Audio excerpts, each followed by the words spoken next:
नमो अरहन्ताणं नमो सिद्धाणं नमो आयर्याणं नमो उवज्जायाणं नमो लोये सवसाहो।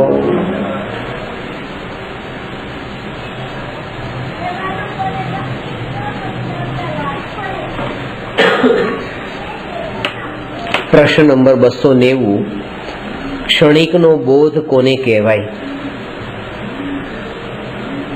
छेल्ला व्याख्यानमां आपणे चर्चा करी थी के जगतमां जेटला द्रव्य छे ए द्रव्यना जेटला गुणो छे ए गुणोनी जेटली पर्याय छे ए बधी पर्याय अनित्य छे अने एक समान अनित्य छे एवो ज्यारे बोध थाय त्यारे ज ए अनित्य थी जुदो ज्ञायक नित्य छे एवो अनुभव थाय।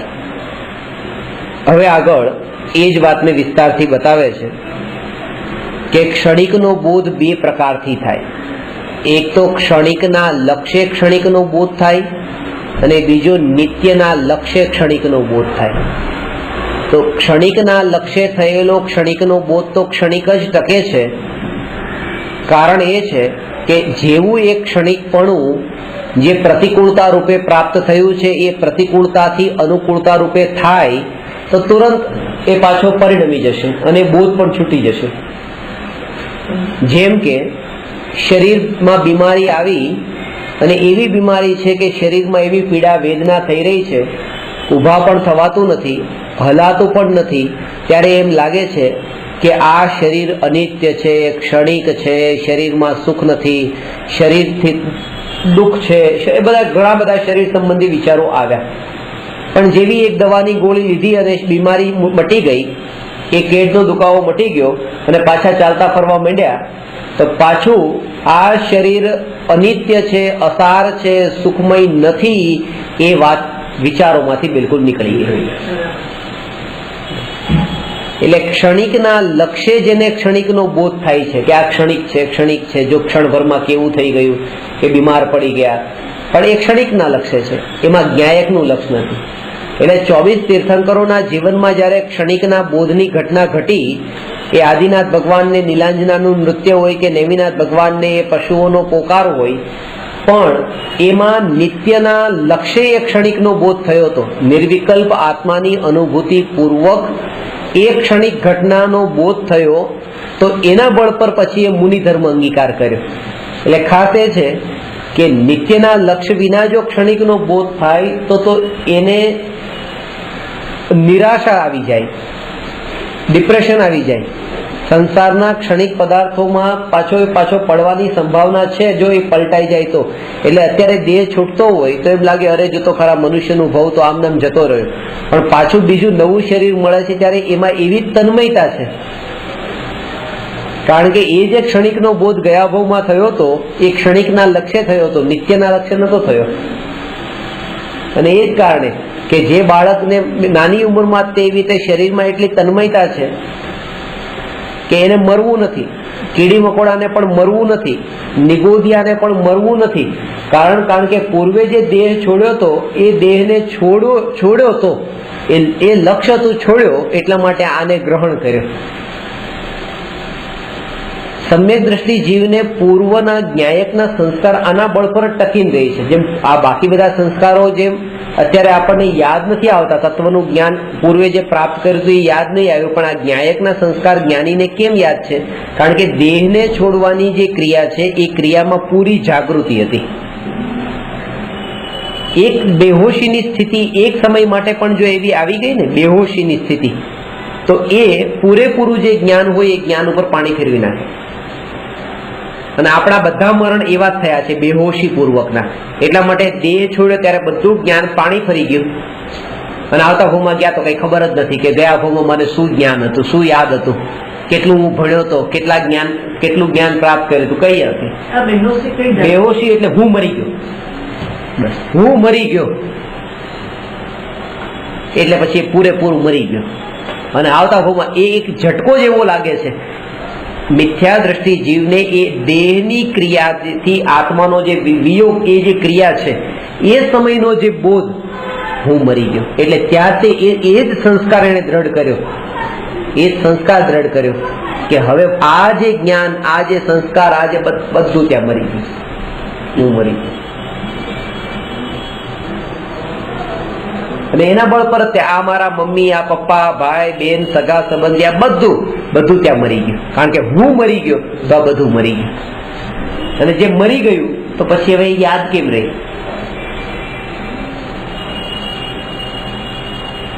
અને જ્ઞાનીને યાદ રહે છે. શું યાદ રહે છે? બૈરા છોકરા યાદ નથી રહેતા. હું જ્ઞાયક છું, હું મળતો નથી. તો હવે એ જ આવતા ભાવમાં પણ કે હું જ્ઞાયક છું, હું મળતો નથી. વાત સમજાણી કે નહીં? એટલે બૈરા છોકરા તો મિથ્યા દ્રષ્ટિને પણ યાદ નથી આવતા ભાવમાં.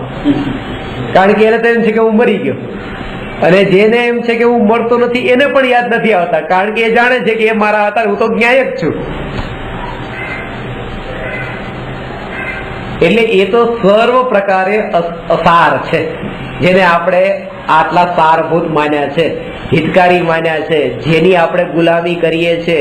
આપણે જેને પોતાને જ એના ગુલામ માન્યા છે, અથવા તો એને ગુલામ બનાવવાનું માન્યું છે.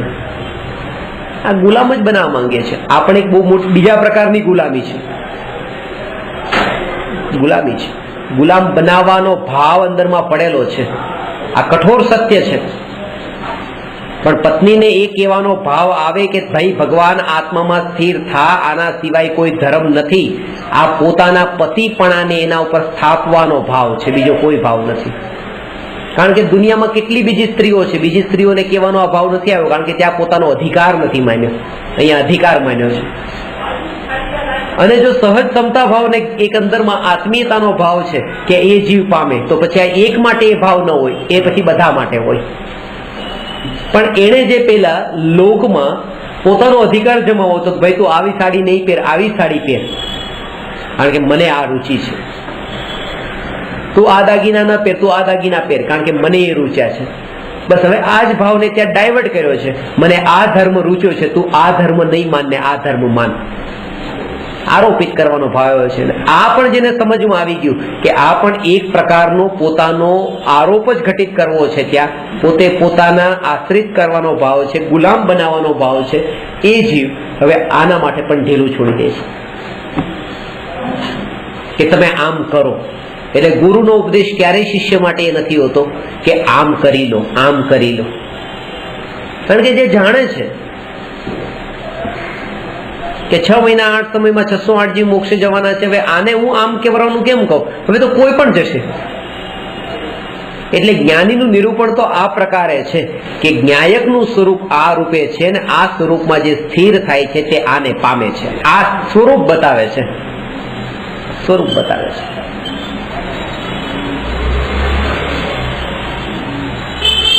ક્યાંય પણ એમ તો થોડા તમાકુના પડીકા ઉપર એવું તો ક્યાંય લખેલું નથી આવતું કે તમે તમાકુ નહીં ખાઓ. કારણ કે જેને તમાકુ આપવું છે એ એવું લખે કેવી રીતે તમાકુ નહીં ખાવ? એ તો ખાલી એટલું જ લખશે કે તમાકુ ખાવાથી કેન્સર થઈ શકે છે. અને હવે નિયમ એ થઈ ગયો, થઈ શકે છે એમ નહીં, તમાકુ ખાવાથી કેન્સર થાય છે. અને હમણાં જ રિસેન્ટ નવો નિયમ તો એ બન્યો છે કે જે નામનું તમાકુ વેચાય છે એ બ્રાન્ડનું નામ જેટલા મોટા અક્ષરે લખેલું હોય એટલા જ મોટા અક્ષરે આ લખવાનું કે તમાકુ ખાવાથી કેન્સર થાય છે. પેલું નામ લખ્યું હોય બહુ મોટા અક્ષરે, ના લખ્યું હોય બિલકુલ નાના અક્ષરે, કીડીના અક્ષરે, કોણ વાંચે? એટલે હવે એ નિયમ કર્યો કે જેટલી તમે મોટા બ્રાન્ડની એડવર્ટાઇઝમેન્ટ કરવી તો એટલી આ પણ એટલી એડવર્ટાઇઝ કરો. પણ એમ એ તો નહીં જ કીધું પાછું કે નહીં ખાઓ, રાગ અને દ્વેષના ભાવમાં નહીં પડો, એમ નથી જ્ઞાનીનો ઉપદેશ. અથવા તો આત્માનો અનુભવ કરો, એમ નહીં. ન્યાયકનો અનુભવ કરનાર જીવની સ્થિતિ આવી હોય છે અને રાગ દ્વેષને છોડે તે આ સ્થિતિને પામે છે. હવે જેની જે ભાવના, બસ આ સ્વરૂપ બતાવી દીધું. રાગ અને દ્વેષનું ફળ અનંત સંસાર છે. થઈ શકે છે એમ નહીં, અનંત સંસાર છે.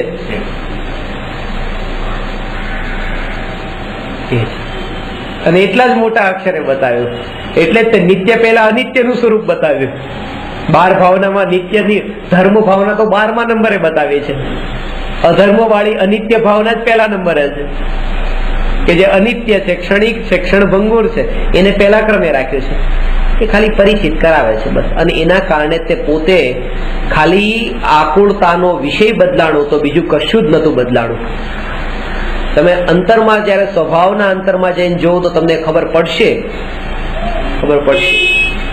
કે બંનેમાં સ્થિતિ એક સરખી છે. પત્નીને કહ્યું હતું કે આજે આ દાગીનો પહેરવાનો છે ને ન પહેર્યો ત્યારે જે અંતરમાં જે દુઃખ ને અંદરમાં ખેદ વર્તતો હતો એવા ને એવા ન રહ્યા જેવા પેલા હતા. જયારે ન માન્યું ત્યારે કંઈક બદલાયા. બસ ધર્મના ક્ષેત્રમાં પણ આવું જ થયું કે તું વિતરાગી ધર્મનું શરણ લે, આ પુણ્યમાં ધર્મ નહીં માન. અને એ કેતી વખતે જયારે એને નહીં માન્યું ત્યારે અંદરમાં એ જ સ્થિતિ થઈ જયારે દાગીના પહેરવાનું નતું માન્યું. ભાવ એ જ છે, એને કોઈ ફરક નથી પડતો કે ધર્મનું વાત ન માની કે ભોગોની વાત ન માની. વાત એ છે કે મારું કહેલું ન માન્યું. પોતાનો અધિકાર જમાવવાની જે ભાવના હતી એ સફળ ન થઈ. ત્યાં તો માત્ર એ કે એ જીવના પરિણામ એ જીવની પાસે છે. મારે શું આ રૂપે જે અંતરમાં આટલો દ્રઢ થયો એ જીવ સાચો ધર્મી થયો. એ ધર્મી થયો, એ પામ્યો. અને એ પામેલો એ બીજાને પમાડી તો નહીં શકે. જે દીપક પ્રગટ્યો છે એ બીજાને પ્રગટાવી શકે છે, પણ એ જે ન પ્રગટેલો હોય એના પ્રકાશમાં આવવા માંગે તો. મહાવીર ભગવાન જે છે એ પ્રકાશિત થયા પોતે, બીજાને પ્રકાશિત કર્યા નથી. હા, પણ કોઈ જીવે એ પ્રકાશમાં પોતે ચાલવું હોય તો ચાલી શકે છે. અમુક દૂરી સુધી રહીને એ પ્રકાશ એની અસર કરી શકે છે. એમના યોગમાં રહીને, એમના સંપર્કમાં રહીને, એમના સાનિધ્યમાં રહીને એ જીવ પોતે પણ પોતાના દીપકને પણ પ્રગટાવી શકે છે એ પ્રકાશિતના યોગમાં રહીને. પણ જ્યારે એ પણ ન કરી શક્યા, નહીં તો આ જીવ સમજ્યો નથી. જો હું તમને એમ કહું કે ખરેખર તમે હજુ વિકલ્પો કેમ છોડતા નથી, આ વિકલ્પોમાં કેમ અટકો છો તમે દુનિયાદારીના, તમારે પર સાથે શું સંબંધ છે કે એ જીવ શું કરે છે? આ વિકલ્પોમાં જયારે હું એટલો ઉછળ્યો એનો અર્થ એ કે હું નથી પામ્યો. પામેલો જીવ પોતે ઉછળતો નથી. કે છે કે વિકલ્પ એ દુઃખરૂપ છે, પણ તમે વિકલ્પોમાં કેમ પડ્યા? તમે આમ કેમ કર્યું? આ જે ભાવ છે, આ ભાવ જ્ઞાનીઓએ આશ્રવ તત્વ કયો છે, અને આ ભાવ મારા માટે હેય છે. તમારો જે વિકલ્પોને તરંગો વાળો ભાવ હતો એ મારા માટે અજીવ તત્વ છે, પરનો ભાવ છે, પરની પર્યાયમાં થયો છે. એ જ્ઞેય માત્ર છે.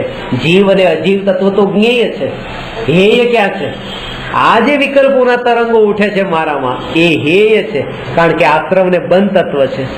એ ભાવ જે ઉઠ્યો એનાથી મને કોઈ બંધન નથી, પણ આ ભાવથી મને બંધન છે. એ ભાવથી મારું પરિભ્રમણ નથી, પણ મને જે આ ભાવ ઉઠે છે એનાથી મારું પરિભ્રમણ છે. તેથી કરીને હું મારા પોતાના પરિણામોના ઉપર જોર આપીને પરને બિલકુલ ઢીલા છોડી દઉં. આ ધર્મ છે.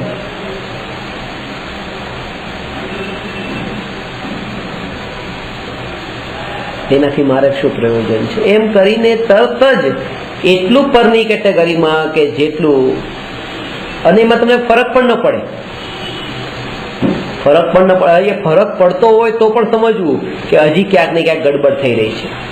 ફરક ન પડે એટલે કે તમે તમારી દીકરીને પણ કીધું કે દીકરાની દીકરીને કીધું કે બેટા તું ધર્મ કરજે, એના ધર્મનો અંશ પણ નથી, તમે એને ધર્મ કરવાનું કીધું. બાકી પારકા ન કરે, શ્રવણ ન કરે તો ચાલે, પણ કે આ તો મારા ઘરનું તે એક પરિવારનું સદસ્ય છે, એ તો કરે. એનામાં તો આ પરંપરા ચાલે ધર્મની. આ વિતરાગી ધર્મ મળ્યો એના સુધી તો પહોંચે. ભેદ પાડી દીધો, બસ પતી ગયું. હજી તમે પામ્યા નથી, તમે ભેદમાં અટક્યા છો. પામેલો જીવ તો એ જ ઈચ્છે છે કે સર્વન્ટ પણ આ ધર્મને પામે. એ દીકરી પામે કે દીકરો પામે ને બાકીના વિકલ્પ તમને નથી આવતા, આ જ પામે એ વિકલ્પ કેમ આવે છે? જીવ માત્ર પામે. એટલે જ એ જ અંતરની ભાવના કે જ્યારે હું અંતરમાં પ્રવેશું ત્યારે મારી દ્રષ્ટિમાં ધનરાજભાઈ પણ દેખાડા, તમે પણ દેખાડા, મારી નજરમાં આ વાંદો પણ દેખાયો.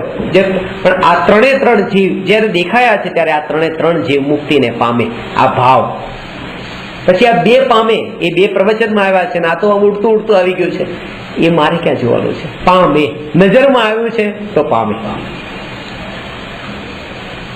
જો ભાવ આવે છે તો સર્વ જીવ પ્રત્યે આ ભાવ, ન આવે તો કોઈના માટે પણ ના આવે. એ માન્યું એમ કહેવાય.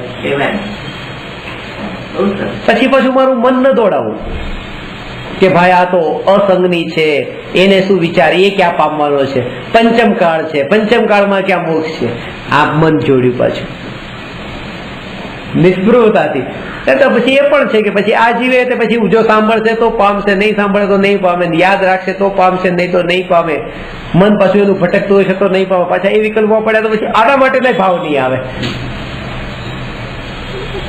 જીવ માત્ર પામે એટલે એ ભેદમાં નથી અટકતો. અને આ ભેદમાં અટક્યા છે કે જે ઓળખીતા છે તે પામે, નથી ઓળખીતા એનામાં પડવું જ નથી.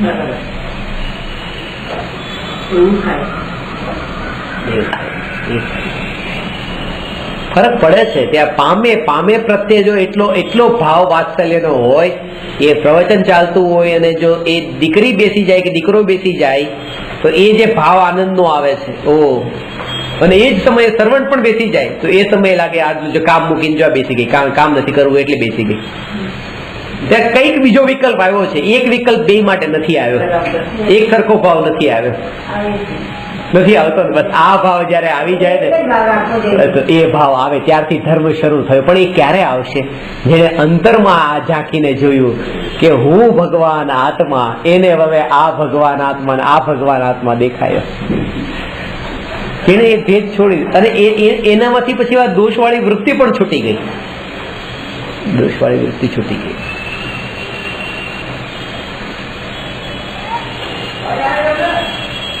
એરિસ્ટોટલ કહે છે ખોટો વ્યક્તિ છે એની પનિશમેન્ટ શું? કે એના ઉપર કોઈ દુનિયા ભરોસો નહીં મૂકે. જૂઠા વ્યક્તિ ઉપર દુનિયા ભરોસો ન મૂકે એ એની સજા છે. એમ નહીં, જૂઠા વ્યક્તિને સજા તો એ મળે છે કે એ કોઈના ઉપર ભરોસો નથી મૂકી શકતો, એ એની સજા છે. બહુ મોટી વાત છે એમાં કે એ જૂઠા વ્યક્તિ ઉપર દુનિયા ભરોસો મૂકે કે ન મૂકે એ એની પનિશમેન્ટ નથી. ન મૂકે પનિશમેન્ટ નથી કે 100 જણા છે, 100 જણામાંથી 50 ભરોસો મૂક્યો ને 50 ન મૂક્યો એના ઉપર, 50 તો મૂક્યો ને. પણ આ જે જૂઠું બોલનારો છે તો 100 ઉપર નહીં મૂકે, આ એની પનિશમેન્ટ છે. એ કોઈના પર કારણ એ છે કારણ કે એ પોતે જેવો છે એને બીજા આવા રૂપે દેખાય છે કે આ જૂઠા જ હશે.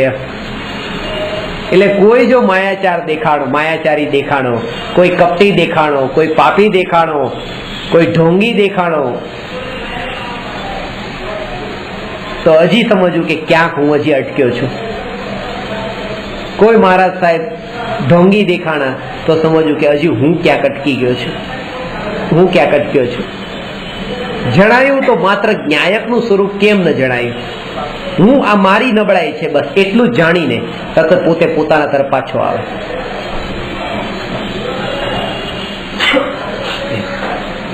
પેલા કપડા પહેરતા હતા કે નતા પહેરતા?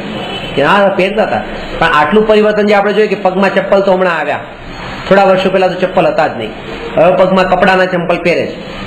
કપડાના ચંપલ આ જેમ પરિવર્તન આવ્યું ને તો જેમ નતું એ આવ્યું તો કપડા પણ નતા એ આવ્યા જ છે પાછા.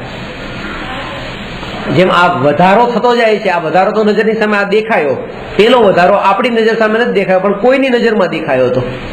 આ દેખાયું, પણ આ દેખાયું ત્યારે જ્ઞાયક ભાવ ત્યાં હતો કે નહીં? બસ છે તો બસ એ જ્ઞાયક ભાવ રૂપે કેમ ન દેખાયો એ, અને આ રૂપે કેમ દેખાયો? વસ્ત્ર વાળો અને કપડાના ચંપલ વાળો પણ પાછો કેમ દેખાયો?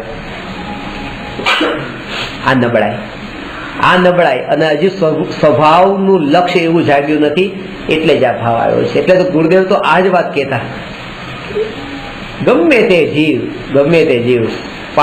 પાપીઓના દાખલા લઈ લઈને પણ લોકો આવે તો પણ ગુરુદેવ કે બસ ભગવાન હાથમાં છે, ભગવાન હાથમાં. કારણ ન્યાયક માત્ર દેખાયો પોતાને, એને જગતમાં દરેક જીવ ન્યાયક રૂપે દેખાયા. જેને પોતાને જ ન્યાયક નથી દેખાયો એને બીજો ન્યાયક કેવી રીતે દેખાય?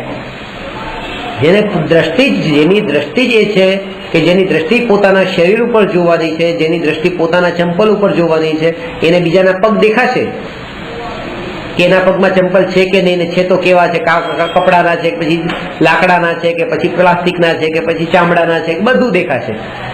કારણ કે જેની દ્રષ્ટિ દેહાધીન છે એને આ દેખાશે.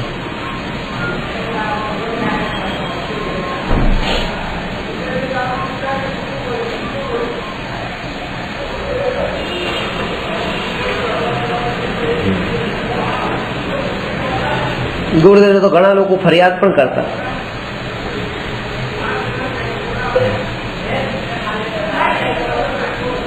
કે આ જો સિલ્કના કપડા પહેરીને તમારી સામે આવે, આજે શર્ટ પહેર્યો ને સિલ્કનો શર્ટ પહેર્યો છે. એ હમણાં ભાઈ બેઠા હતા ને, એ સિલ્કનો શર્ટ પહેરીને આવ્યા હતા, તમે કેમ કઈ કીધું નહીં?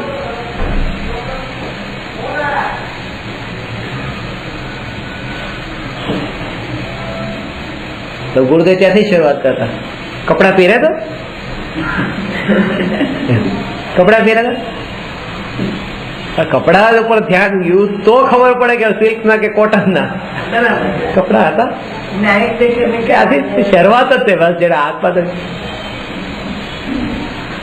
મેં ગૌતમ બુદ્ધ ની પણ એક સ્ટોરી વાંચી હતી.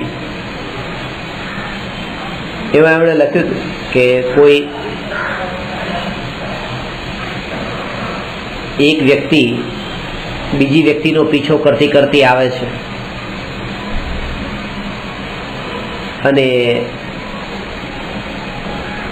એ પૂછે છે એમને, પોતે આંખ ખુલી હતી, પૂછ્યું કે હમણાં અહીંયા થોડી વાર પહેલા કોઈ પુરુષ અહીંથી નીકળ્યો હતો? એટલે ગૌતમ બુદ્ધે જવાબ આપ્યો હતો કે હા, થોડી વાર પહેલા જ કોઈ મનુષ્ય નીકળ્યો હતો. હું સ્ત્રી પુરુષના ભેદ નથી કરતો. સ્ત્રી નીકળી હતી કે પુરુષ નીકળ્યો તો એ બધા, કોઈ મનુષ્ય નીકળ્યું. મહાવીર ભગવાનને કોઈ પૂછ્યું કે કોઈ નીકળ્યો હતો? એ કે મનુષ્ય પણ એક ભેદ છે, કે મનુષ્ય નીકળ્યો તો તિર્યંશ નતું નીકળ્યું, એ શરીર છે.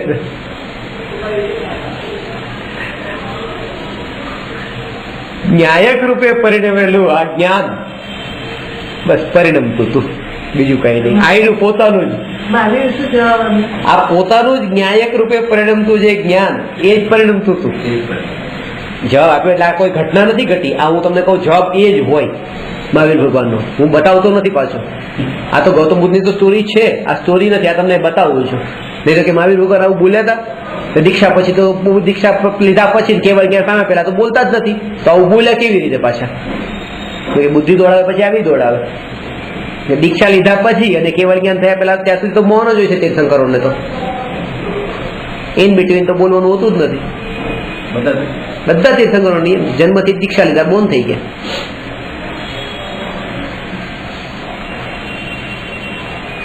એટલે આ જે બધી વાર્તાલાપ ને બધી ઉભી થઈ, એટલે આ સ્વરૂપ ને જાણે તો એ સાધના છે, એ સાધના છે.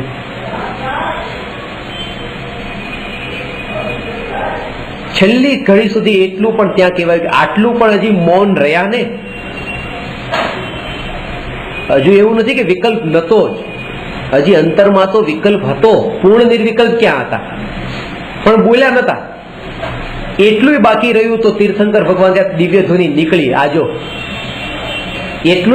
એટલું તે ત્યાં હતું અંતરમાં, વિકલ્પોમાં, અને બોલ્યા નતા. તો આ વિકલ્પ ત્યાં પણ પૂરા થયા. કહેવાનો મતલબ આ વાત બતાવી કે આપણા જેવા જીવ જે મનમાં દબાવી બોલતા નથી, તો એ જીવને 12 વચનમાં ક્યારેક તો આવવાનું જ છે.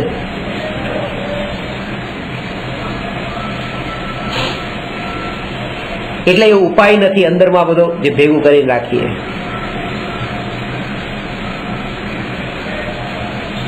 એ જ વિકલ્પો, એટલા વિકલ્પ જે છે. વિપશ્યનાની સાધના કરવા માટે મારા એક વિદ્યાર્થી જતા હતા. જેવા બહાર નીકળ્યા ને સીધા 41 મિસ કોલ મેં જોયા મારા મોબાઈલમાં. 1.5 મહિનાની સાધના કરી, મરીન ડ્રાઈવ પર રહી છે. 1.5 મહિના સાધના કરી મૌન, અને હું પ્રવચનમાં 2 કલાક મોબાઈલ સાયલેન્ટ, એમાં 41 મિસ કોલ આવ્યા. પછી હું હજી કરું ત્યાં તે પાછો હજી ઉભો થયો, ત્યાં પાછો રિંગ ચાલુ જ હતી, પાછો આવી ગયો એટલે મેં ઉપાડ્યો કે આજે બસ કે બહાર નીકળી કે 1.5 મહિનાથી ક્યારે અવાજ સાંભળું તમારો, ક્યારે અવાજ સાંભળો, પણ કે બહુ મોબાઈલ બંધ હતો, બોલવાનું બિલકુલ બંધ હતું. કેવી ચાલે સાધના? તમારી સાધના કેવી ચાલી મારે પૂછવાની જરૂર નથી. આ જે વિકલ્પોના તરંગો 1.5 મહિનાની સાધનાનું જે ફળ છે, એનું ફળ તો વિકલ્પો ટળી જવા એનું ફળ હોવું જોઈએ. આ તો આટલા વિકલ્પો, ક્યારે ફોન પડે, ક્યારે ફોન પડે, ક્યારે ફોન પડે, 41 ફોન, આટલા વિકલ્પો. એ જ અંતરમાં પ્રાપ્ત થયું કંઈક 1.5 મહિનામાં, તો પ્રાપ્ત થયેલામાં તો એવો તૃપ્ત થયો, અંદરમાં તન્મય થયો કે હવે બહારમાં તો ક્યાંય જવાનું વિકલ્પ થોડા ટાઈમ માટે થોડીક તો ધારા રહી. ગેટ ઉપરથી ફોન કર્યો છે એટલે એ કે મનમાં દબાવેલું જે બધું છે ને એ જળ મૂળથી નથી જતું, બધું બહાર આવે છે. એટલે સમજણથી, સમજણ. આ સાધના મારે કોઈને બતાવવાની નથી, સાધના બતાવી શકાતી નથી. સાધના મારા માટે છે, કોઈ પર માટે નથી. એ બધો નિર્ણય કરેલો હોય તો આ વિકલ્પ છૂટે, પેલા હું બતાવી દઉં. એ વિકલ્પ એ જળમૂળથી ત્યારે છૂટે જયારે આ બધા નિર્ણય પેલા દ્રઢ હોય કે કોના માટે છે આ.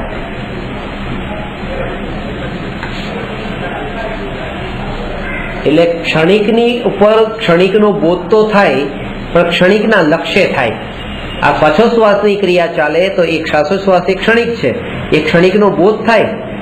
આ ક્ષણિક છે, ક્ષણિક છે, ક્ષણિક છે. જો અંદર ગયો શ્વાસ, પાછો બહાર આવ્યો, અંદર ગયો, પાછો બહાર આવ્યો, આ ક્ષણિકનો બોધ થાય. પણ એમાં ક્ષણિક ઉપરથી દ્રષ્ટિ હટશે જ નહીં, કારણ કે લક્ષ્ય જ ક્ષણિકનું બાંધ્યું છે. લક્ષ્ય જ ક્ષણિકનું બાંધ્યું છે. ચલો તમે આમ ક્ષણિક ઉપર ધ્યાન લઈને જાઓ. જો ક્ષણિકનું લક્ષ્ય બાંધ્યું હોય તો છેલ્લી ઘડી સુધી ક્ષણિક જ રહેશે. એટલે અહીંયા પહેલો ઘોડો સીધો મૂકવાનો અર્થ એ કે ક્ષણિકનું જેવું ક્ષણિક તમને ખબર પડી તરત હવે ઉપયોગ જ હટાવીને બસ આ મારું સ્વરૂપ નહીં, નથીમાંથી તરત જ આવી જાઓ. નથી તો પછી હવે એમાં પાછું આ નથી નથી નથીમાં પછી વધારે શા માટે?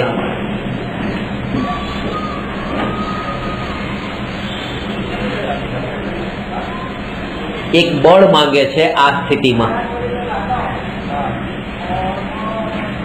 એક બળ, અનુમાન અને અનુભવ વચ્ચેનું ભેદ જ્ઞાન. 5 ઇન્દ્રિયના વિષયોનું ક્ષણિક સુખને ભોગવેલું એ બધો અનુભવ, બધું સ્ટોર કરેલું છે. મીઠાઈ ખાધી, પકવાન ખાધા, એ બારમાં જલસા કર્યા, એ બધું એ પૂર્વેનું ભોગવેલું એ બધો અનુભવ. અને અનુભવનું અંદરમાં પડેલું સ્ટોર, જે સ્ટોરેજ પડ્યું છે બધું.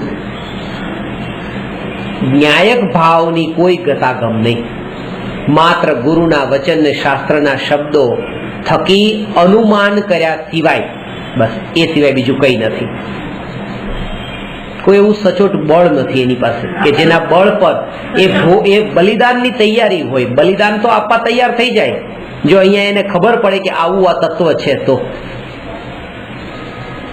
ત્યાં જ મોટા ભાગના અજ્ઞાની જીવ ત્યાં જ કે ભૂતકાળના ભોગવેલા ભોગોના અનુભવનું સ્મરણ એ છૂટતું નથી, કારણ કે આજે અનુમાનથી કરેલો નિર્ણય જે છે એટલો બળવાન નથી.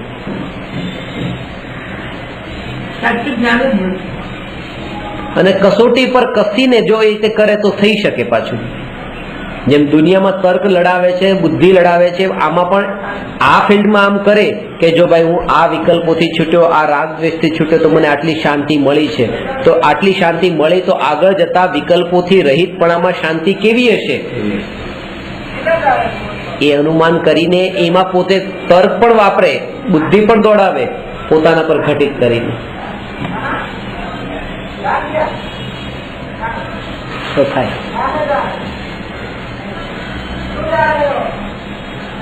સાચો નિર્ણય નથી, પહેલા બધી તરફથી સાચો નિર્ણય હોવો જોઈએ તો સહજતા. દેહાધીન દ્રષ્ટિ છૂટી ગઈ ત્યારે તે જેને જીવને અમૃતચંદ્ર આચાર્ય ગેરંટી આપી છે કે 6 મહિનામાં સમ્યક દર્શન થશે. વિજયવાડામાં એક મહારાજ સાહેબ છે, એમને મેં કીધું કે 6 મહિનામાં થશે. મને કે થશે.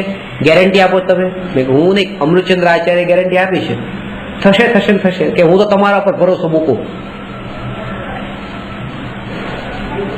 મને કે ચલો બતાવો કેમ બેસી જાઓ, ચલો 6 મહિના કેમ બેસવાનું? બસ બેસવાનું ત્યાં વિકલ્પ ઉઠ્યો, ત્યાં નહીં થાય. 6 મહિને શું, 6 વર્ષે નહીં થાય, ભાવ જશે તોય નહીં થાય. કારણ કે એને સાધનાને બહુ મર્યાદામાં બાંધી દીધી છે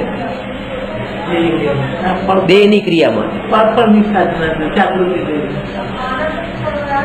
ન્યાયક એને એટલા બંધ રૂમમાં બેસીને એક જગ્યાએ બેઠો, સાધનામાં બેઠો, એ જે વિકલ્પ છે કરવાનો.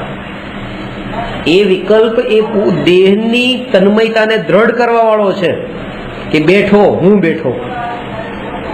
એટલે મેં તમને ગઈ વખતે આ વાક્ય કહ્યું હતું કે જે સાધના કરવા માટે બેઠો છે એ માના ગર્ભમાં ઊંધો લટકવાનો છે.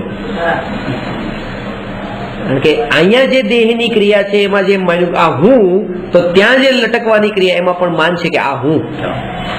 અને જે અહીંયા જ્ઞાન રૂપે જ રહ્યો, જાણવા રૂપે જ રહ્યો, જાણવા સિવાય જાણવાની બહાર ક્યાંય ન ગયો, એ ત્યાં પણ ગર્ભમાં પણ જાણવા રૂપે જ રહ્યો, બીજે ક્યાંય ન ગયો. સાધનાનું હું જાણવું. જાણવામાં ભાવ આવવો જોઈએ, ખાલી જાણવું નહીં. ભાવ આવવાનો અર્થ કે આ જાણપણાથી પરિપૂર્ણ, આ જાણવાપણાથી પરિપૂર્ણ. જાણવાપણાથી પરિપૂર્ણ એટલે પાછો પર્યાય વાળું જાણપણાથી પરિપૂર્ણ નહીં, સ્વભાવનું જાણપણાથી પરિપૂર્ણ. કેવળ જ્ઞાન જે છે એ જાણપણાથી પરિપૂર્ણ, એ પર્યાય વાળું પરિપૂર્ણતા છે. કેવળ જ્ઞાન જે છે એ જ્ઞાનની પરિપૂર્ણતા છે, પણ એ પર્યાય વાળી પરિપૂર્ણતા છે. અને એમાં એકત્વ નથી કરવાનું. આ જે સ્વભાવની પરિપૂર્ણતા છે એમાં એકત્વ કરવાનું છે. કે જે સ્વભાવની પરિપૂર્ણતાનો અર્થ એ કે આ સ્વભાવ જે જાણવારૂપ જે સ્વભાવ જે છે, જેમાં જ્ઞેયોને પ્રવેશ નથી, કારણ કે પોતે જ પરિપૂર્ણ છે. જે સ્વભાવ પરિપૂર્ણ હોય તો એમાં જ્ઞેયો પ્રવેશે કેવી રીતે?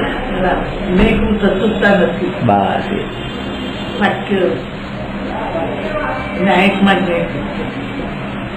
આનો અભ્યાસ કરતા પછી તમે આ ચિંતન કરતા કરતા કરતા કરતા જેમ ચિંતન ચાલશે,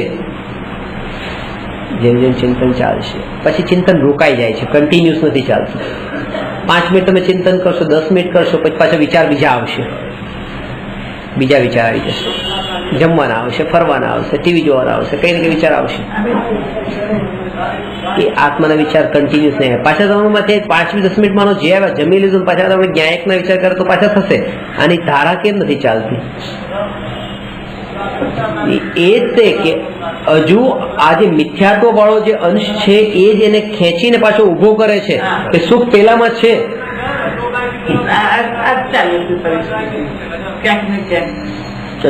અંદરમાં ઘમાસાણ યુદ્ધ ચાલે છે.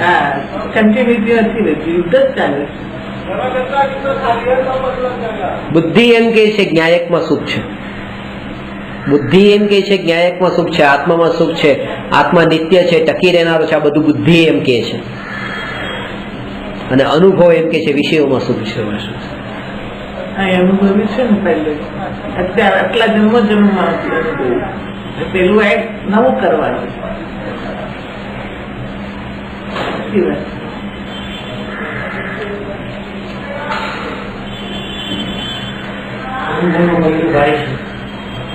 અનુભવનું પલડું ભારી છે. અને જો અનુભવનું પલડું ભારી હોય તો કોઈ જીવન પછી થાય જ નહીં. કારણ કે અનુભવ હોય તો બધાને જેવો જ હતો, ક્ષણિકનો. તો એ કેવી રીતે થયું, એને કેવી રીતે થયું કે થયું એને જે અનુભવ થયો એ અનુભવમાં પણ એ અનુભવ્યું જે આકુળતા રૂપ હતું, એવો અનુભવ થયો પાછો. હા, એટલે કે ક્ષણિકમાં ભોગ ભોગવ્યા ત્યારે બહુ આનંદ હતો, પણ આનંદના ભોગમાં પણ પાછી આકુળતા વાળો અંશ હતો, એ પણ અનુભવ્યો. એના બળ પર પછી એની અસારતા લાગી.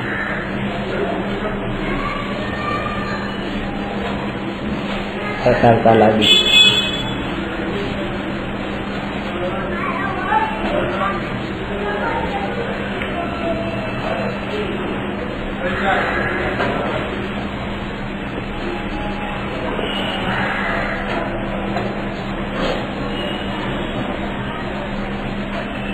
અજ્ઞાનતા, મહાવીર ભગવાનની જે નગ્નતાએ જગતના જીવોને નગ્ન કર્યા, નગ્ન કર્યા એટલે કે તમે જેને ઢાંકો છો એમાં કશું જ નથી. આ જે રૂપ તમને સામે દેખાઈ રહ્યું છે આની સિવાય બીજું છે શું?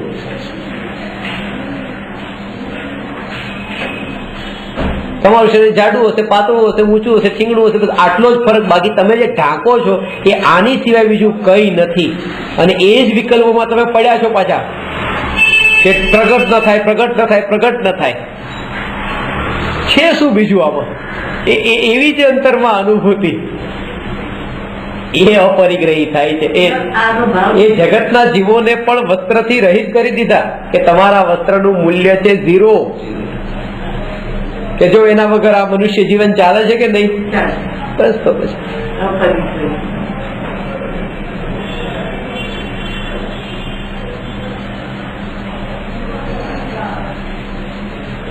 એટલે તરત જ વિચાર કરવા જેવું થાય કે જો આ મહાન જીવ આ રીતે એ સિદ્ધ કરે કે આમાં બીજું છે શું?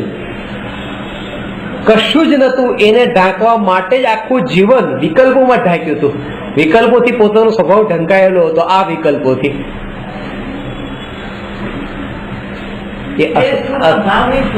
અસારતા ખ્યાલમાં આવી. એની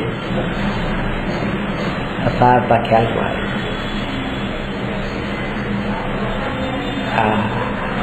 ત્યાં દેહનો વિકલ્પ ઉત્પન્ન થતો હતો કે હું મનુષ્ય છું, એટલે આ વિકલ્પ ઉભો થતો હતો કે લાવ વસ્ત્ર પહેરું, હું પશુ નથી, મનુષ્ય છું. જયારે અંતરમાં પ્રમત્ત અને અપ્રમત્ત ન રહ્યો ત્યાં વસ્ત્ર કેવી રીતે રહે?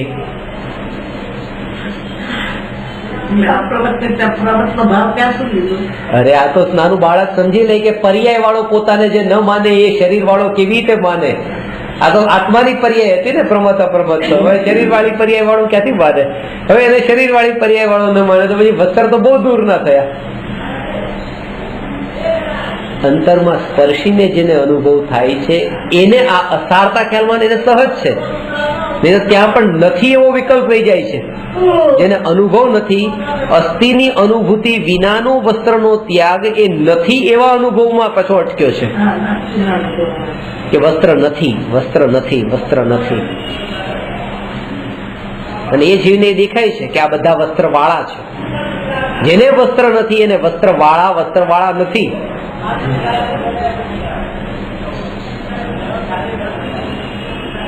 મેં તો બહુ સ્થૂળ દ્રષ્ટિ થઈ ગઈ.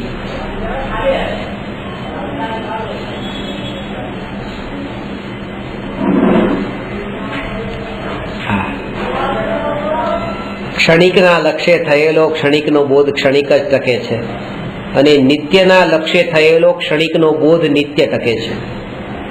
નિત્યના લક્ષ્ય પ્રતિકૂળતા અને અનુકૂળતા એમ બંને સંયોગોમાં ક્ષણિકનો બોધ થાય છે. જેને નિત્યનું લક્ષ્ય એને અનુકૂળતા મળે તો પણ ક્ષણિકનો બોધ થાય, ખાલી પ્રતિકૂળતામાં નહીં. ક્ષણિકનો બોધ થતા સંસારનું વાસ્તવિક સ્વરૂપ સ્પષ્ટ જણાય છે. અજુગતું કઈ નથી લાગતું. આવું કેમ એવું નથી લાગતું. આમ જ હોય.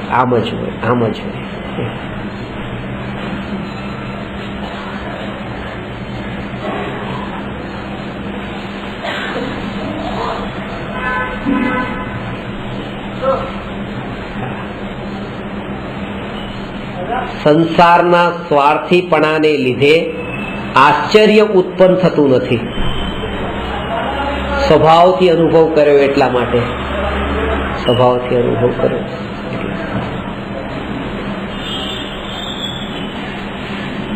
સમજાય? આ સ્વાર્થી સ્વરૂપ. તો તમને ખબર છે ટેક્સીના 50 રૂપિયા થાય તો એ સામાવાળો 70 રૂપિયા માંગે તો એના પ્રત્યે શું ભાવ? કે આ સંસારનું સ્વરૂપ છે. પોતાના સ્વાર્થની સિદ્ધિ કરવા માટે જીવ ગમે તેવા વિકલ્પો કરવા માટે તૈયાર રહે છે. બસ આ સ્વરૂપ છે. અને હું ઈચ્છું છું કે બસ નીતિવાળા સંસારમાં નીતિ આવી જાય, બધા નીતિવાન થાય. આ વિકલ્પો મારા છે ને આ વિકલ્પથી હું દુઃખી છું. અને ખાસ તો પોતાનો જ રાગને પોષવા માટે પાછું બીજા પાસે જે કરવું એ કરજે, પણ મારી પાસે તો હું આટલું મને મૂર્ખ ન બનાવ. કારણ કે આપણે મૂર્ખ નથી બનવા માંગતા. હું સમજદાર છું, મને ખબર પડે છે આટલા પૈસા થાય, આટલા ન થાય. ત્યાં શું એટલી ચિત્ત રાખવું? સંસારનું આ જ સ્વરૂપ છે, આ જ સ્વરૂપ છે. જેના ઘરે 4 છોકરા ભૂખ્યા રાહ જોતા હોય, પત્ની રાહ જોતી હોય, અને એટલી આસક્તિનો તીવ્ર ભાવ હોય, પેટ એનું ભરવાનો ભાવ હોય, એ જીવને 50 ને 70 કરવાના પણ ભાવ આવે. આવું સંસારનું સ્વરૂપ છે.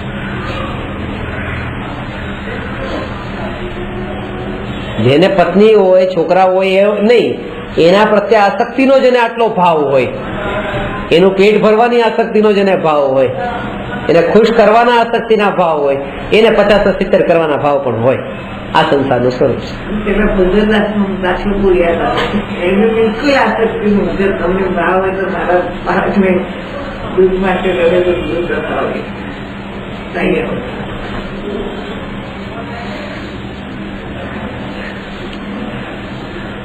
સંસારના સ્વાર્થીપણાને જાણીને નિરાશા થતી નથી, પણ સંસારથી ઉદાસીનતા પ્રગટે છે.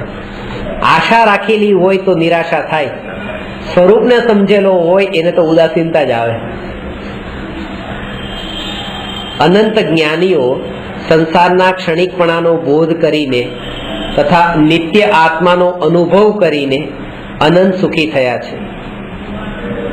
પુણ્યના ઉદયથી મળેલા રાજ વૈભવને પણ વીજળીના ચમકારાની જેમ ક્ષણિક જાણીને વિષય ભોગોથી વિરક્ત થઈ મોક્ષ માર્ગમાં મુનિ ધર્મની સાધના અંગે પ્રયાણ કરી રહ્યા છે. વૈરાગ્યની ઉત્પાદક તથા ઉત્કૃષ્ટ ચારિત્રની પ્રતિપાદક 12 ભાવનામાં પણ સર્વપ્રથમ અનિત્ય ભાવના છે. અનિત્ય ભાવનામાં પણ સંસારના ક્ષણિકપણાનો બોધ કરવાની પ્રેરણા આપવામાં આવી છે.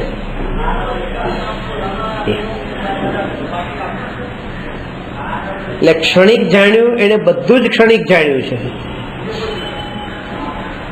અને એટલા માટે જ તે આ ક્ષણિકમાં ભેદ નથી પડતો. એટલે મેં કીધું હતું કે 2 વ્યક્તિ લડતા હોય ને કોઈ ત્રીજો વચ્ચે પડે છે, તો વચ્ચે પડવા વાળો જે કહેતો હોય 2 લડે છે, ઝઘડો કરે છે, ત્રીજો કહે છે ભાઈ અલગ થઈ જાય, જુદા પડો, એ દૂર. તો જુદા પડવાનું જે કહેવા વાળો છે એ આ 2 જેવો જ છે. 2 ના જેવા પરિણામ જેવા ઝઘડવાના છે, એના જેવો જ આ છે. થોડોક અત્યારે અલગ રૂપ લઈને આવ્યો છે, પણ આવું જ કામ એ બીજે ક્યાંક ને ક્યાંક કરતો હોય. જેને લડવાનો ભાવ નથી રહ્યો, એને લડતા હોય એને છૂટા પાડવાનો પણ ભાવ નથી રહ્યો. હા, 2 ને ક્ષણિક જાણ્યું.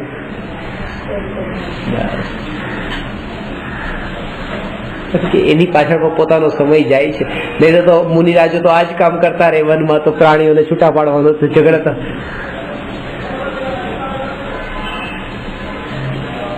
સ્વપરનો ભેદ જાણ્યો છે, ભેદ જ્ઞાનના બળે એ પરમાં થઈ રહ્યું છે. પરથી મારે શું?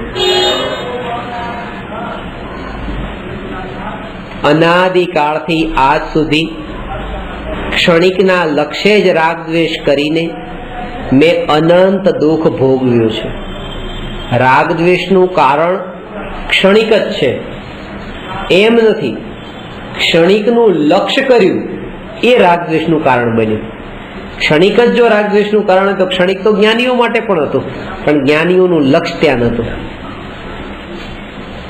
અજ્ઞાન ભાવથી હું દુઃખી થયો છું. જે ક્ષણિક પર્યાયના લક્ષ્ય મને રાગ દ્વેષ થાય છે, તે ક્ષણિક પર્યાય મારા જ્ઞાનમાં જણાય એટલી વાર સુધીમાં તો નષ્ટ થઈ ચૂકી હોય છે, અર્થાત ભૂતકાળ બની ચૂકી હોય છે. છદ્મસને જે જ્ઞાન થાય છે, મતિ જ્ઞાન, શ્રુત જ્ઞાન, એમાં જે મતિ જ્ઞાન છે એમાં પણ પ્રકાર છે, જે આપણે 336 પેજ સમજ્યા. તેમાં જે મુખ્ય ભેદ અવગ્રહ, ઈહા, અવાય, ધારણા, એ આપણા જ્ઞાનમાં જે સ્પષ્ટ થાય કે કોઈએ ગાળ દીધી ને એ ગાળ આપના શબ્દો એના મોઢેથી નીકળ્યા, આપણને સમજાયા કે આ કયા શબ્દો, એ સમજાયા ત્યાં સુધીમાં તો કેટલી એ ગાળરૂપ પર્યાય તો ભૂતકાળ બની ગઈ છે. અને હવે જે કંઈ પણ ચાલી રહ્યો છે એ ભૂતકાળમાં આ રાગ અને દ્વેષ ચાલી રહ્યા છે. સમજાય? સાધનામાં આ પણ છૂટી જાય, ભૂતકાળ પણ આ જે આટલું ધર્મનું પામીને પણ આટલે સુધી આવીને પણ જો છોડી દીધું, કેટલું કેટલું ભણ્યા તોય છોડી દીધું. એ જીવના ઉદય એવા હતા, એટલા માટે ભણ્યા એટલો ટાઈમ સુધી, હવે ઉદય એવા નથી તો હવે ભણતા નથી, હવે છોડી દીધું. આ મારી સાધના નથી, આ સાધના નથી. શું પ્રયોજન છે આ દ્રષ્ટિ કરીને પણ? પરિણામોની વિચિત્રતા જો, આ પરિણામોની વિચિત્રતા, તમને જે વિકલ્પ ઉઠ્યો છે, આ જે પરિણામોની વિચિત્રતા જો એ પર્યાયની રુચિ બતાવે છે. પરિણામ એટલે પર્યાય, એની પર્યાય પેલા કેવી હતી ને હવે કેવી થઈ ગઈ, એ પર્યાયમાં જેને રસ પડેલો છે એને હવે ક્યાંક ખાલી વિષય જ બદલીને એને આ રૂપે જોવું છે. વિષય જ બદલ્યો છે, ખાલી ભોગવવા વાળો ખાલી બીજી પર્યાયોમાં, અને આ જીવ આ પર્યાયોમાં. કે તમે તો પેલા કેટલા ધર્મનું ભણતા હતા ને હવે બંધ થઈ ગયા. બસ રહેવું છે તો પર્યાયમાં જ અટકીને, ચાહે ભોગોની ચાહે કોઈ જીવની. જેને જ્ઞાયકનો રસ જાગ્યો છે એ હવે આમાં પણ અટકતો નથી. ક્યાં ક્યાં અટકાતું હોય છે બતાવું છું. અને આપણે માની લેતા હોય છે આપણે એક ધર્મનું અંગ છે કે હું તો એ જીવ માટે કેવી ભાવના ભાવું છું, શુભ ભાવ ભાવું છું. એ જીવ પણ પામે, હજી પણ પાછા આમાં આવી જાય. એ આવી જાય એવો જે ભાવ ભાવું છું ત્યારે એટલી જાગૃતિ તો રહી કે હજી આ પર્યાય વાળા ભાવ ભાવું છું, હું એને સ્વભાવ રૂપે નથી જોતો. નહીં તો પાછા વિકલ્પો આ ખોલતા. અને બચાવ, આમાં બચાવ કર્યો છે પાછો પોતાનો, કે આમાં અધર્મ શું કર્યો?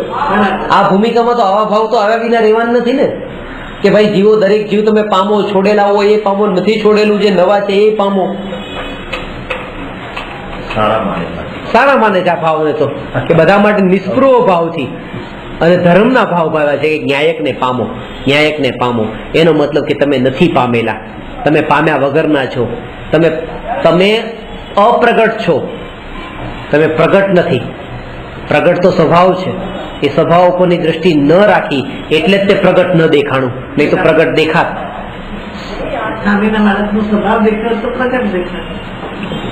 અને ત્યાં જ વિકલ્પો વિરામ પામી જાત એ વખતે જ તે. પણ એ જે ચાલ્યા છે એ ચાલવાનું મૂળ કારણ જ આ છે, અને એનાથી બીજું કંઈ નથી થયું. આવતા ભાવમાં પાંચ ઇન્દ્રિયના વિષયોના ભોગોની જે પર્યાયો છે એને ભોગવવા માટે થઈને આ સંસ્કાર બાંધ્યો છે, ખાલી આ રૂપે કરીને કે તમે કેમ નથી પામતા, તમે કેમ પાપમાં પડ્યા છે, તમે આ પર્યાયો પર દ્રષ્ટિના સંસ્કાર દ્રઢ કર્યા છે. મારે શું પ્રયોજન છે કોઈ ભાવ કરવો? ભાવ કરવો જરૂરી છે પેલી વાત તો, કે કેવો ભાવ કરવો? આપણે એમ માનતા હોઈએ છીએ કે મારી નજરમાં તમે આવ્યા તો કઈક આવો ભાવ તો આવવો જ જોઈએ, પણ તમે નજરમાં આવ્યા તો આવ્યા, ઠીક છે, બસ તરત જ ન્યાય ઉપર આવી ગયો. જરૂરી થોડું છે કે કોઈ પણ જ્ઞેય મારા જ્ઞાનમાં જણાય તો એના માટે કઈક ભાવ કરવો. કઈ ભાવ?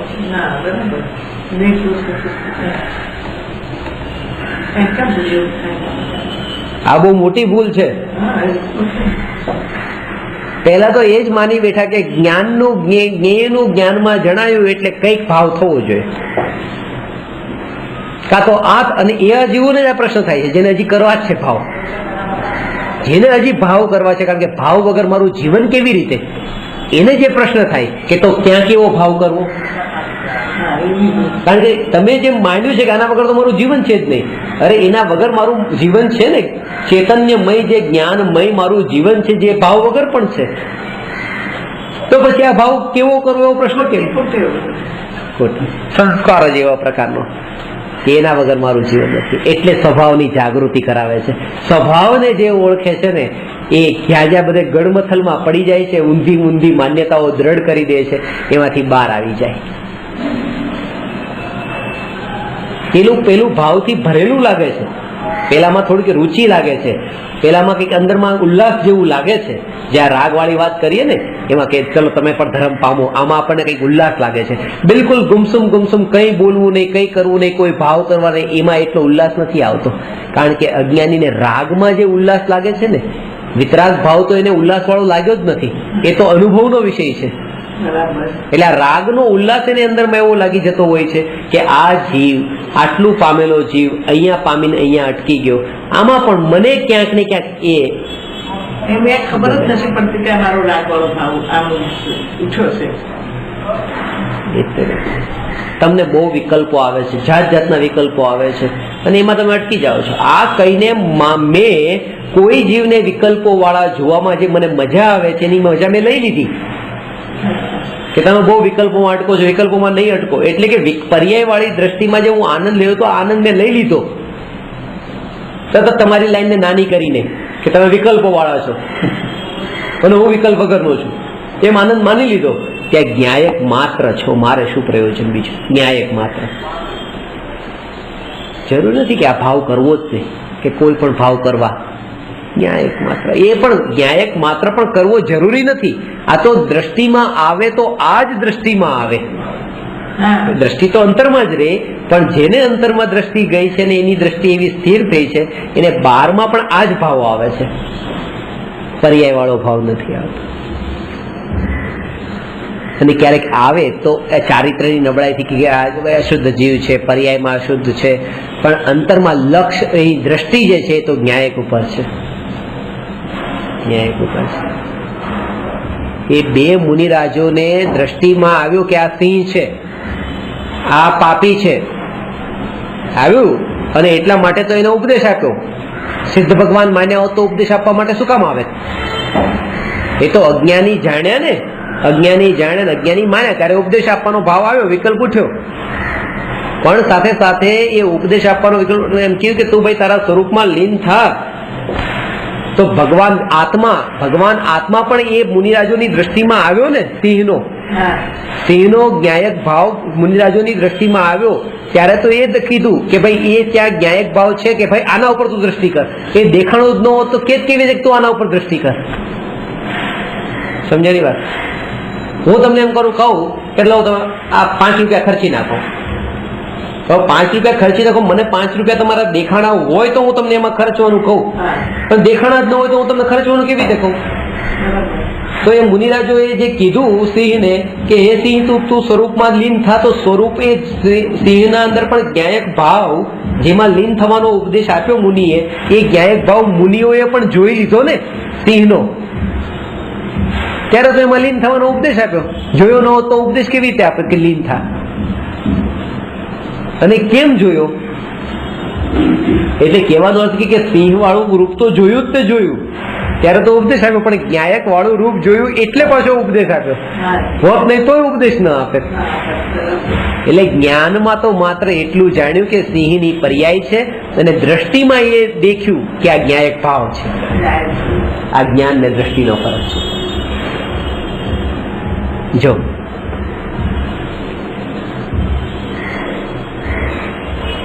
ભૂતકાળનું સ્મરણ અને ભવિષ્યકાળની કલ્પના કરીને રાગ દ્વેષ કરવા યોગ્ય નથી. ભૂતકાળ અને ભવિષ્યકાળ વચ્ચે એક સમયનું અંતર છે. એક સમયનું, એ વર્તમાન, તે એક સમયને વર્તમાન કાળ કહે છે. એક સમયનું ક્ષણિકપણું મારા જ્ઞાનમાં પકડાતું નથી, તેથી તે સંબંધી રાગ દ્વેષ પણ યોગ્ય નથી. કારણ કે ક્ષણે ક્ષણે તો ક્યાં પકડમાં આવે? એટલે આ બધા કાલ્પનિક રાગ દ્વેષ છે, હકીકતના નથી. ભૂત અને ભવિષ્ય, વર્તમાન જે છે એક સમયનો છે. કાળ જે છે 3 ભાગમાં વહેંચાયો છે. એ વર્તમાનના કારણે કે વર્તમાન પહેલાનું જે છે એ બધું ભૂત અને વર્તમાન પછીનું જે છે એ ભવિષ્ય. આ વર્તમાન જ જો ન હોત તો કાળના 3 ભેદ ન હોત.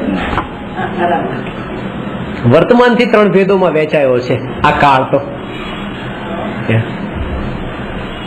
અને એ વર્તમાન તો પકડાતું નથી કારણ કે એક સમયનું છે. આમ ત્રણેય કાળ સંબંધી કશાય ભાવોથી પોતાને મુક્ત માની ત્રિકાળી એક નિત્ય જ્ઞાયક ભાવનો આશ્રય લેવો જોઈએ.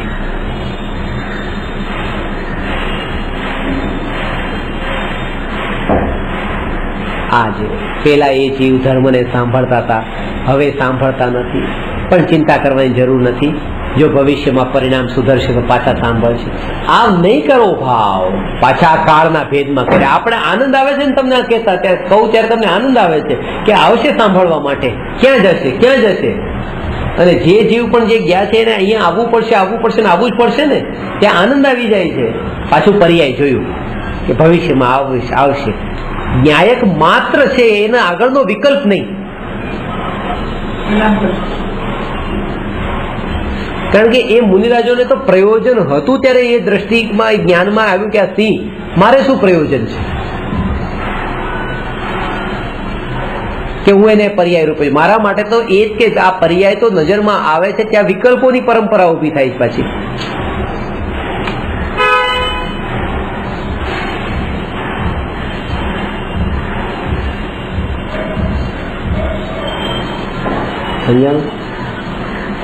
કોઈ જીવ તમારાથી દૂર ગયા, કોઈ જીવ તમારા નજીક આવ્યા, આમાં એટલે આપણા ઋણાનો બંધ હશે કે નહીં?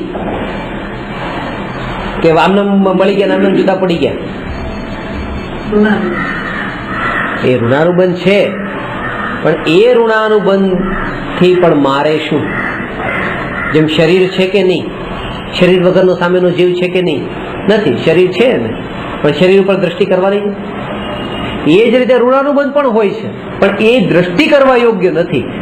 જ્યાં ન્યાયકનું સ્વરૂપ આવે છે ત્યાં દ્રષ્ટિ એ ઋણાનુબંધ ઉપરથી છૂટી જાય છે. કારણ કે ઋણાનુબંધ તે હોય છે અને પછી નથી.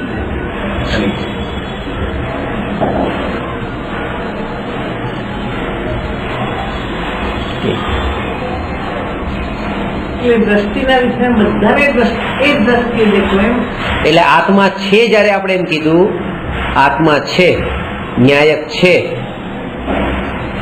એ પણ ત્યાં અનુભૂતિમાંથી પછી નીકળી જાય છે. કે આ ખુરશી છે, ટેબલ છે, ગ્લાસ છે, આ ખુરશીને છે કેમ કેવી પડી? કારણ કે પછી નથી રહેવાની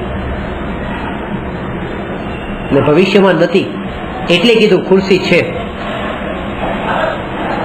આ ટેબલ છે કારણ કે ભવિષ્યમાં નથી, પછી ભૂતકાળમાં નહોતું, વર્તમાન પૂરતું છે, એટલે ટેબલ છે, ખુરશી. આત્મા તો ત્રણેય કાળમાં છે, તો છે પછી તો પછીનું છે કેવું એ શું કામનું કે છે? એટલે એ જે છે એ વચનમાંથી નીકળીને એ હું છું પોતે છે, એ અનુભવમાં પરિણમે છે, એ શબ્દોમાં નહીં. પાછું છું એ નિત્ય છું એમ પછી નહીં, એ ત્યાં અનુભવ રૂપે પરિણમે છે. એટલે ત્યાંથી પરથી હટીને અહીંયા સ્વ સુધી આવી રીતે આવવાનું છે, તો એ પહોંચે છે.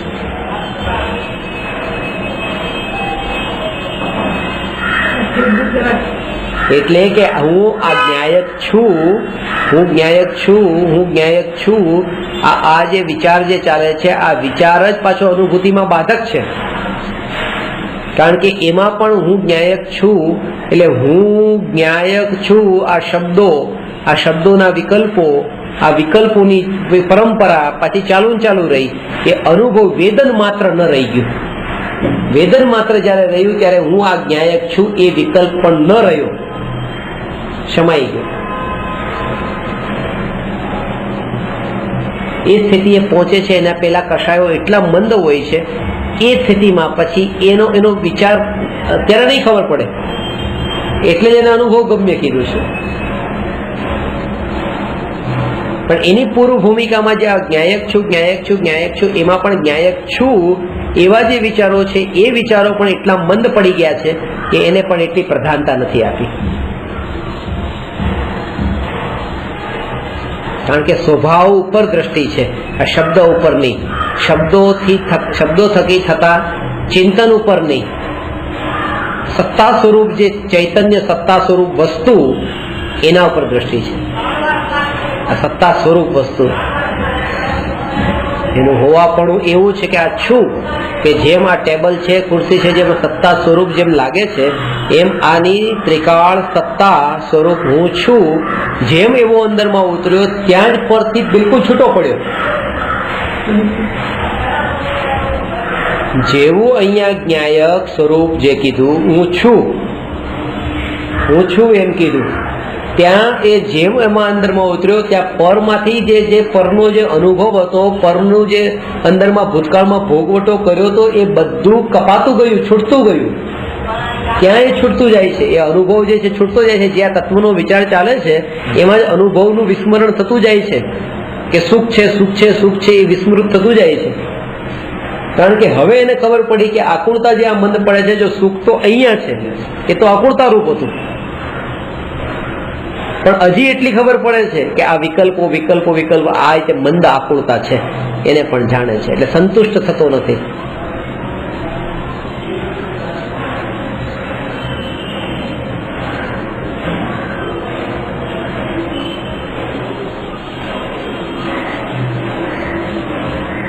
અટકતો નથી ત્યાં.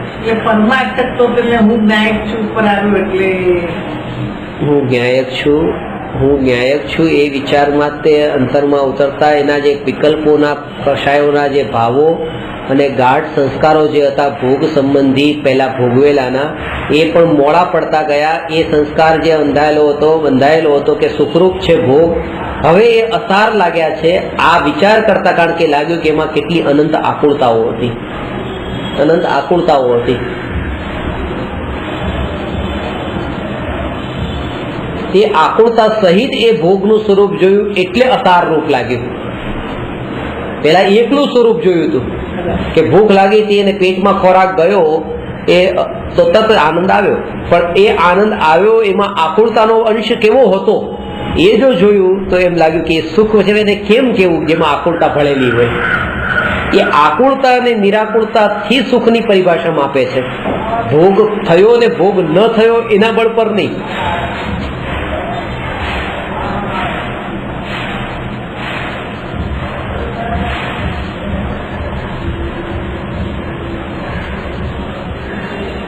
એટલે જ કે આત્મા ક્યારે મળે ક્યારે મળે ક્યારે મળે એ આકુળતા છે, અને એમાંથી જે સુખ લેવાનો જે ભાવ છે એ તો ક્યારેક પૂરો પણ થતો હતો. ભોગોમાંથી જે હતું આકુળતાવાળું સુખ, મીઠાઈમાંથી મારે સુખ લેવું છે, ક્યારે મળશે ક્યારે મળશે ક્યારે મળશે, પાછું ક્યારેક મળી ગયું એક સમય માટે, આકુળતાના અંતમાં ફળ્યું પણ ખરું. ચલો, પણ આ જ્ઞાયકમાં આત્માનો અનુભવ થાય, આત્માનો અનુભવ થાય, આ આકુળતાના ફળમાં તો એ આત્માનો આનંદ થવાનો નથી પાછો. એ તો આ છૂટશે આકુળતા તો મળશે. એટલે ભોગોમાં તો હજી મળી પણ જતું હતું, આમાં તો એ આકુળતા પણ છૂટશે. એટલે એ બતાવ્યું કે એ વિકલ્પોથી પણ હટીને શાંત થઈને, શાંત ચિત્તે વિચાર કરીને તો એ થશે. એ ત્રણેય કાળથી કષાય ભાવોથી મુક્ત થઈ પોતાને એક નિત્ય જ્ઞાયક ભાવનો આશ્રય લેવો જોઈએ. જ્ઞાયક ભાવનો આશ્રય લેવો જોઈએ. એ આશ્રય કેવી રીતે લેવો, તો કે પેલા સ્વરૂપ તો સમજીએ. સ્વરૂપ કેવું, સ્વરૂપને સમજ્યા વગર આશ્રય કેવી રીતે લે? તો એ કે સમજણ વગર આશ્રય નહીં લેવાય, ને સમજણનું નામ જ આશ્રય નથી. એ બંને વચ્ચેનો ભેદ જાણી લેવાનો. બીજું એ કે સ્વરૂપના સમજણમાં જ્ઞાયક ભાવનો આશ્રય લેવો, જ્ઞાયક ભાવનો આશ્રય લેવાનો છે, પણ એ જ્ઞાયક ભાવ સમજાય છે પરમ પારિણામિક ભાવ થકી. તો એ પરમ પારિણામિક ભાવનું સ્વરૂપ કેવું છે એ આગળના પ્રશ્નમાં બતાવે છે કે પરમ પારિણામિક ભાવ એટલે શું, અને એના પછી તરત જ પ્રશ્ન છે કે જ્ઞાયક ભાવ એટલે શું. આ બે પ્રશ્ન અલગ છે. એનો અર્થ એ થયો કે બંને ભાવ એક નથી. હું પરમ પારિણામિક ભાવ છું, હું જ્ઞાયક ભાવ છું, પણ આ બંને વાત એક નથી ને. હું તો બે રૂપે હોઉં નહીં, હું તો એક રૂપ છું. તો પછી પરમ પારિણામિક ભાવ હું નથી, તો પછી એને હું છું એમ કેમ કીધું? અને જો જ્ઞાયક ભાવ હું નથી તો પછી એને હું છું એમ કેમ કીધું? બેમાંથી હું શું છું? અને પારિણામિક ભાવ એ શું છે? ભાવ એ શું છે? પારિણામિક ભાવ એ શું છે? અને પરમ પારિણામિક ભાવ એ શું છે? અને આ ત્રણેય ભાવ, પરમ પારિણામિક ભાવ એવો જે ભાવ એ પણ મારું સ્વરૂપ કેમ નથી, એ ચર્ચા આવતીકાલે આપણે કરવાની છે. અનુભવનો વિષય છે, બિલકુલ સાક્ષાત અનુભવના કાળે જ્ઞાયકનું સ્વરૂપ કેવું હોય છે એ હવે આવશે. જે વચન થકી બતાવી શકશે એટલું હવે બતાવશે, બાકી તો બતાવી નહીં શકાય. એ બાકી જે કહેશે કે જે કાંઈ પણ હવે રહી ગયું આ બધું અનુભવ ગોચર હવે સમજો. એ અભ્યાસ કરશો તો તમારા અંદર એ પડદા ખુલતા જશે. આ સ્વરૂપને સમજવા માટે પડદા ખુલશે. સમજવા માટે જ્ઞાનના પડદાઓ ખુલે છે. જ્ઞાનમાં પડદા હોય છે અને શ્રદ્ધામાં કરંટ હોય છે. એટલે જ્ઞાનના પડદા થોડા થોડા થોડા થોડા ખુલતા જાય તો સ્વરૂપ થોડું થોડું પ્રગટ થતું જાય. પણ એક જ તો થવું કે હું જ્ઞાયક, એમાં પડદો નથી, એમાં તો બે વાયર જોડાય છે, એમાં થોડું થોડું નહીં, એમાં તો એક જ સાથે કરંટ આવે. હા, એટલે થોડોક અનુભવ આમ થોડુંક આત્માનું સ્વરૂપ પ્રગટ થશે. જે પ્રશ્ન હતો ને એ આવતીકાલે છે. આમંત્રણ આપી દેજો. નમો અરહંતાણમ નમો સિદ્ધાણમ નમો આયરિયાણમ નમો ઉવજ્જાયાણમ નમો લોય સવસાહુ.